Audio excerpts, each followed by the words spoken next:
Welcome to Too Fond of Books. My name is Janelle, and this is the very last bonus recommendations video that I will be doing for March Mystery Madness. This is a bonus recommendation video for the prompt of place. I had so many books that I needed to split it out into a couple videos, and so here will be some more books for you that fit the prompt of place. And we are at the very end of the month, and so these are just now going to be books that maybe intrigue you and that you can read as we head on into April and finish out this fantastic March Mystery Madness month of reading mysteries. Before I get to those though, I need to show you the book that I found that fit the prompts from yesterday's M&M manuscript matchup game. Okay, so we needed to find a book that had yellow on the cover and had something to do with the weather or environment. And I found this to be just a little bit tricky, and so this one may seem like a little bit of a cheat, but I'm going with Shiver by Ali Reynolds. I have this out from the library. This is definitely about the weather or the environment because there are people that are stranded in a remote mountain resort during a snowstorm. And it does technically have yellow on the cover because the light in the windows in these buildings is yellow. So I'm counting that. Stay tuned to the end of the video when we will play another round, the very last round, in our M&M manuscript matchup game. Okay, so here is another bonus recommendations video for the prompt of place. These are more books from my collection that have a place in the title. So let's just get right into it, and I'm going to start with my Christie Commendations. We have The Pale Horse. This was published in 1961, and it is one of her standalone books. Murder by Magic. Witches in the Village of Much Deeping. To Mark Easterbrook's skeptical mind, it was madness to believe in malevolent powers in the heart of a sunlit English hamlet. Yet there were the deaths, all of them natural, all of them to somebody's very real advantage.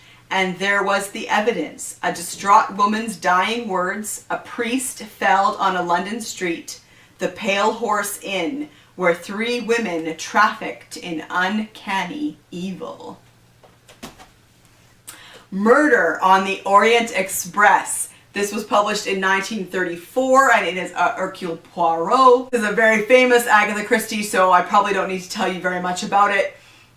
But Poirot is one of the few travelers on a train on the Orient Express heading back to England, and the train gets stopped by avalanche. It's stopped in the snow, and then one of the passengers is murdered.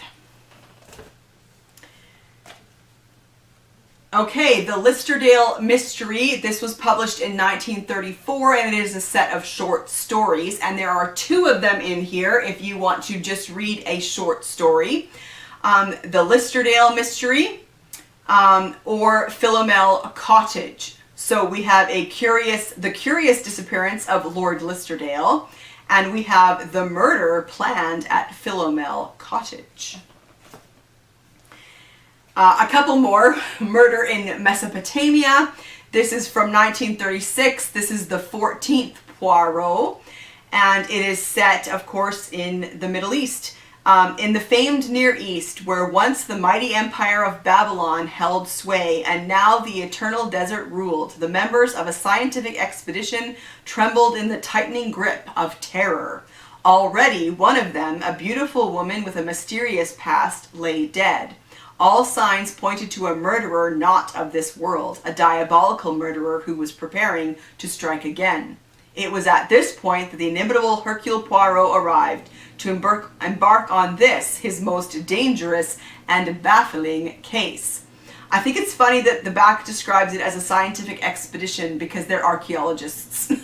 So I guess that's true, but like they're on an archaeological expedition, so I think that's funny. Okay, and then finally we have The Secret of Chimneys. This is from 1925, and this is a superintendent battle. The great manor of Chimneys was a quiet and secluded estate where politicians discreetly settled affairs of state, and often affairs of quite a different kind were consummated.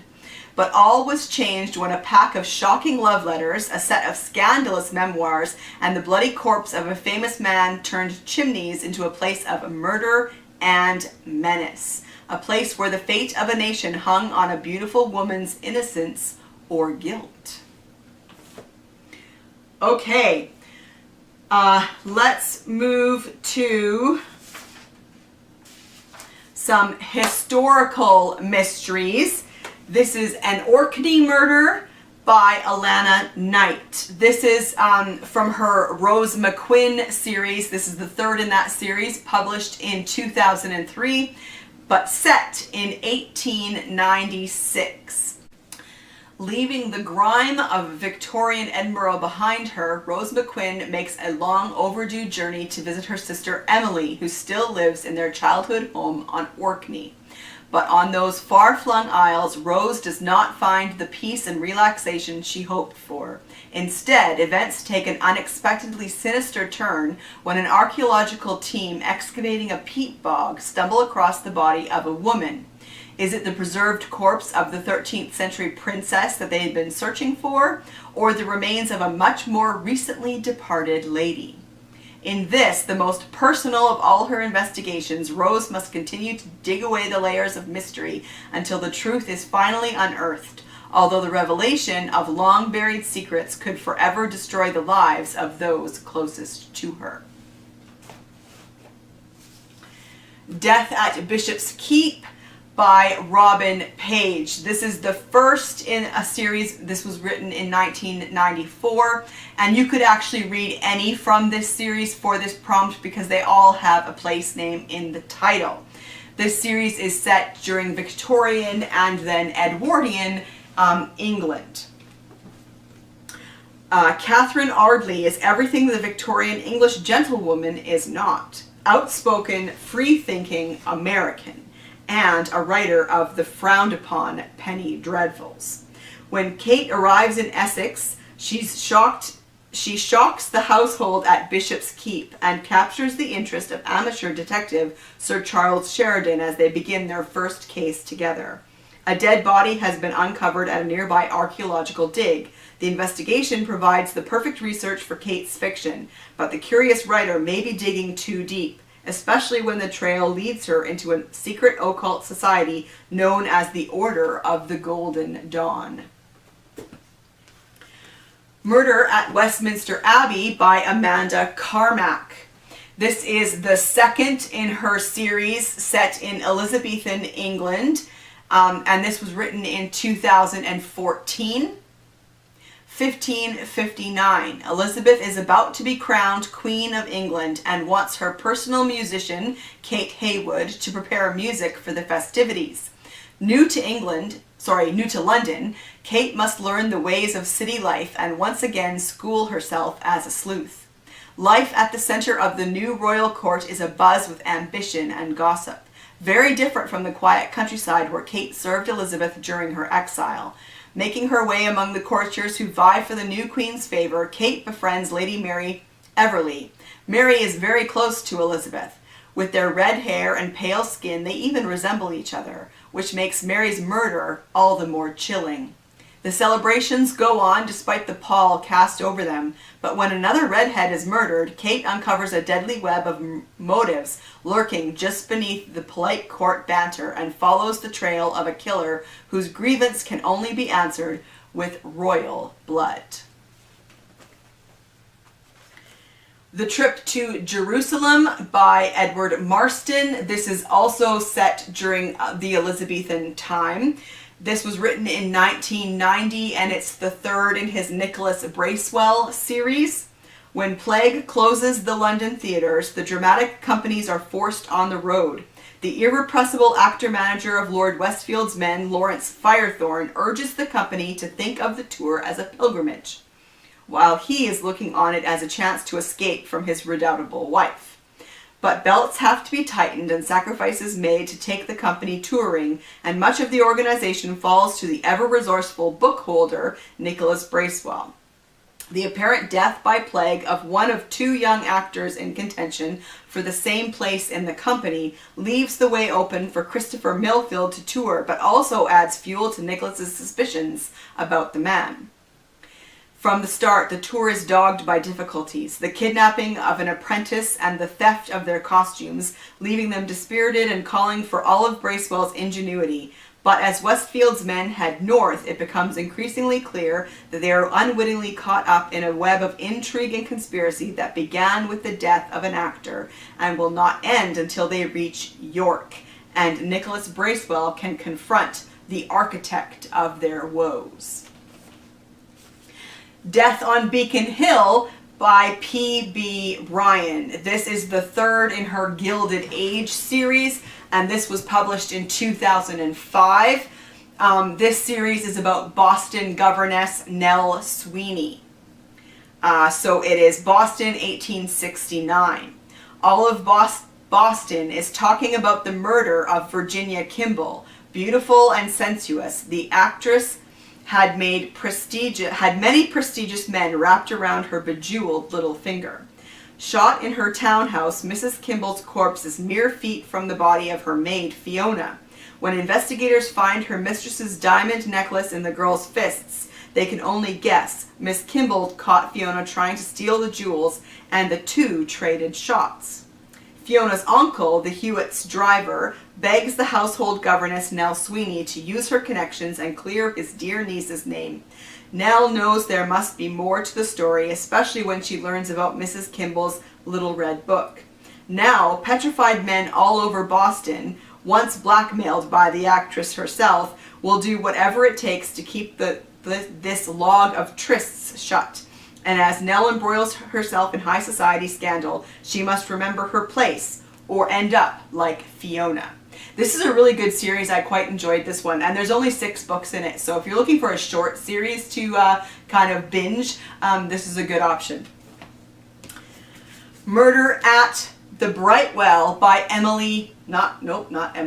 Ashley Weaver. This was published in 2014 and it is the first in a series. The series is set in the 30s. An exquisite seaside resort, an eccentric group of British aristocrats on holiday, and rich 1930s detail lay the setting for the sparkling debut Mystery of Manners. Death Comes to Kurland Hall by Catherine Lloyd. This is the third in her Kurland St. Mary series and was published in 2015. This is set in, I believe, the Regency, and if not the Regency, then Georgian England. Lucy Harrington has returned to Kurland St. Mary to help with her friend Sophia Giffen's wedding, but her homecoming is made disagreeable by the presence of Major Robert Kurland, whose bungled proposal has ruffled Lucy's composure, and a meddling widow who has designs on her father, the village rector. Wary of the cloying Mrs. Chingsford from the start, Lucy has doubts about the busybody's intentions with her father, but everyone else seems to think they make an ideal match, until the courtship is curtailed when Mrs. Chingford is found dead at the bottom of a staircase. It's clear that it wasn't an accident, and in hopes of finding the culprit, Lucy and Robert call a truce and begin scrutinizing the wedding guests. But the widow left behind plenty of enemies, and when one of them is the next to turn up dead, Lucy and Robert discover that the truth is far more scandalous than anyone could have imagined. I quite enjoyed this series too. It's pretty well written with interesting characters in an interesting time period. The Paddington Mystery by John Rhode. This was published in 1925. When Harold Merrifield returns home from a nightclub in the early hours, he is startled by the gruesome discovery of a corpse on his own bed. Who is he and how did he get there? Unconvinced by the inquest's verdict of death from natural causes, Harold determines to investigate the matter for himself and seeks the help of Professor Priestley, an academic with a reputation for solving curious affairs by the simple but unusual method of logical reasoning. All right. Murder in Piccadilly by Charles Kingston. Oh, I should say we have now moved into the classic crime, vintage crime, golden age crime category. This was published in 1936 when Bobby Chelton falls in love with a pretty young dancer at the Frozen Fang nightclub in Soho. He has every hope of an idyllic marriage, but Nancy has more worldly ideas about her future. She's attracted not so much to Bobby as to the fortune he expects to inherit.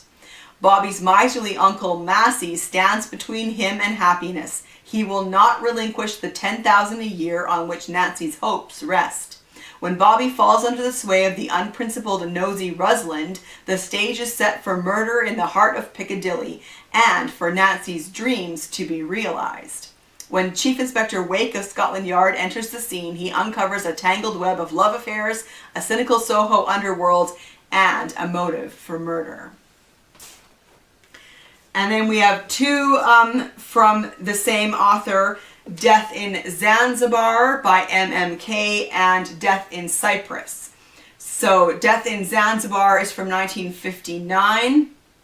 To Danny Ashton, it seems like the offer of the holiday of a lifetime when her stepfather invites her to stay on the strange and beautiful Isle of Cloves. But even before her plane takes off, Danny's delight has faded as she finds herself at the center of a frightening mystery.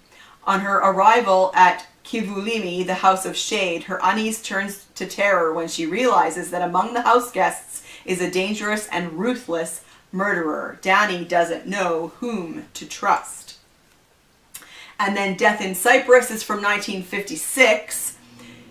Instead, her holiday... On Aphrodite's Island, Amanda's holiday should have been light-hearted fun.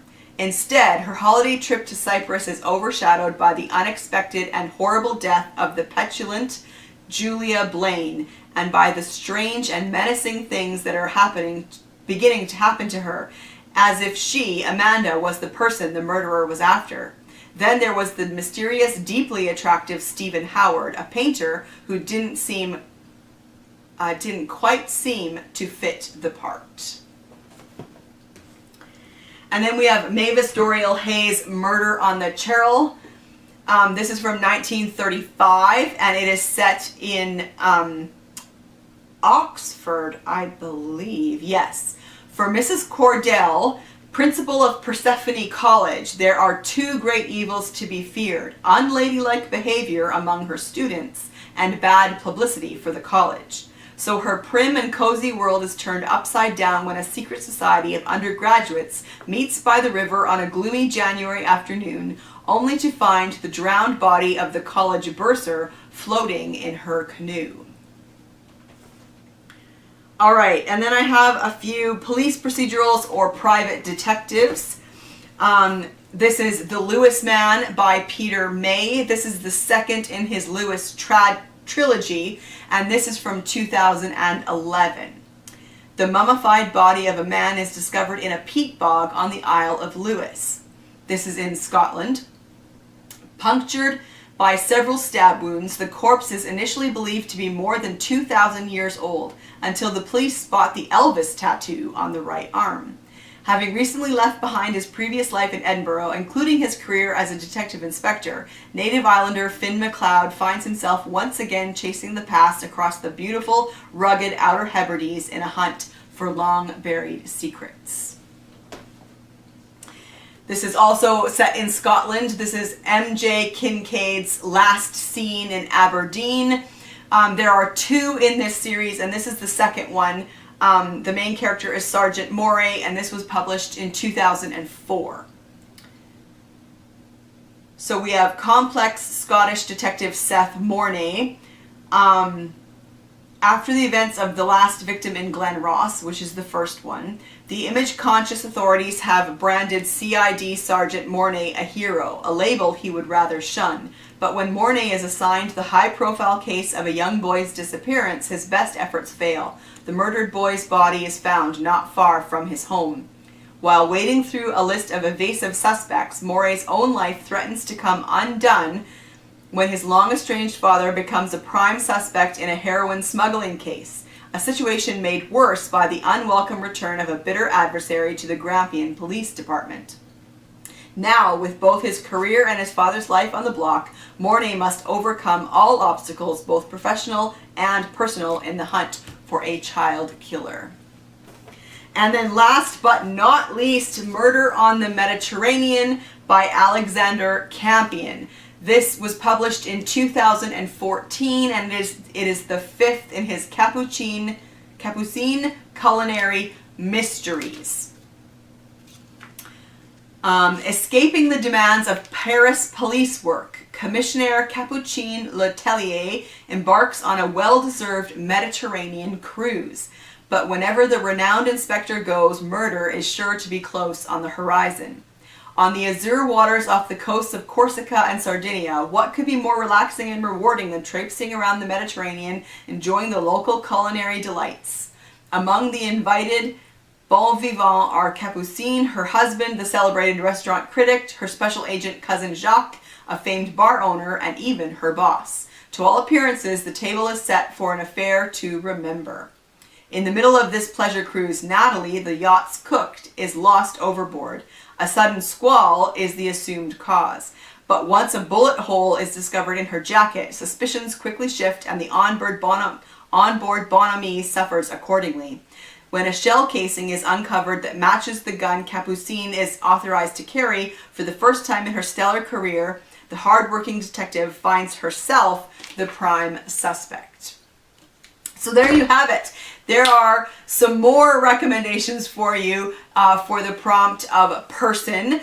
Have you read any of these books? I would love to chat with you about them in the comment section down below. It is time for the very last round of our marvelous and magnificent March Mystery Madness M&M manuscript matchup game. I have my bag of M&Ms. We will give it a shake.